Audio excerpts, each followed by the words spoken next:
There is one thing you and the president agree on, which is capping credit card interest rates at 10%. Y'all have talked about this before. This is something that you've advocated for. He called for Congress to pass something on this when he was in Davos back in January. So far, no major banks or card issuers have done so. If he does bring this up tomorrow night in the State of the Union, will you applaud that? Well, more talk and no action. Look, the whole point here is to get something done. So I gave a speech more than 6 weeks ago, and in that speech, I called Donald Trump out for saying he would put a 10% cap on credit card rates. Remember, he promised to do that more than a year ago, and I said if he would do that, I would be happy to work with him on that.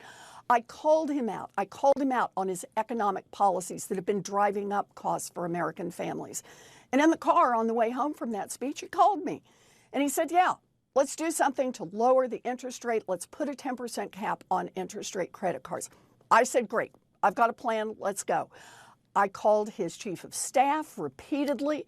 I sent my team over with language on how to do that.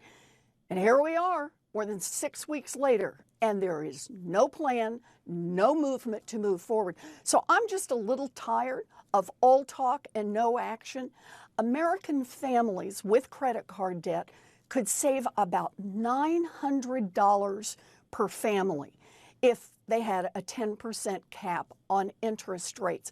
That would be a big boost for those families. It would be altogether about $100 billion for American families altogether.